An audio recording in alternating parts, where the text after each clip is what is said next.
The Book of Ruth Chapter 2, New King James Version. There was a relative of Naomi's husband, a man of great wealth, of the family of Elimelech. His name was Boaz.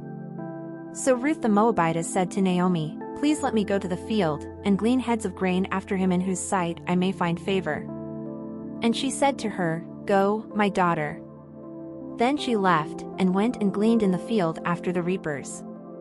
And she happened to come to the part of the field belonging to Boaz, who was of the family of Elimelech. Now behold, Boaz came from Bethlehem, and said to the reapers, "The Lord be with you." And they answered him, "The Lord bless you." Then Boaz said to his servant who was in charge of the reapers, "Whose young woman is this?" So the servant who was in charge of the reapers answered and said, "It is the young Moabite woman who came back with Naomi from the country of Moab."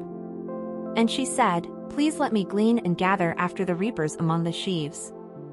So she came and has continued from morning until now, though she rested a little in the house.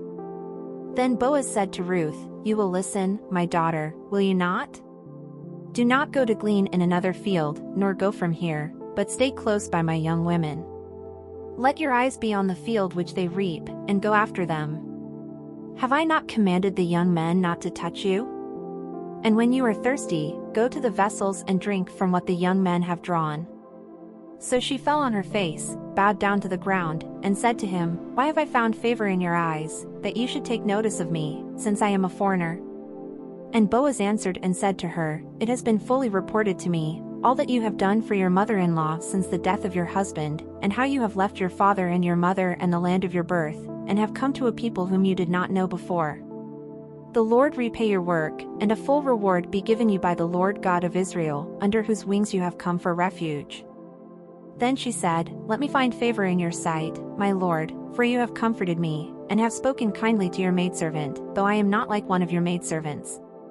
Now Boaz said to her at mealtime, "Come here, and eat of the bread, and dip your piece of bread in the vinegar." So she sat beside the reapers, and he passed parched grain to her, and she ate and was satisfied, and kept some back.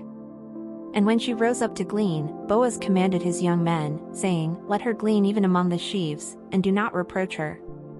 Also let grain from the bundles fall purposely for her, leave it that she may glean, and do not rebuke her." So she gleaned in the field until evening, and beat out what she had gleaned, and it was about an ephah of barley. Then she took it up and went into the city, and her mother-in-law saw what she had gleaned.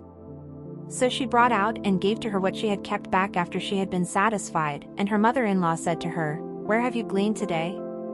And where did you work? Blessed be the one who took notice of you."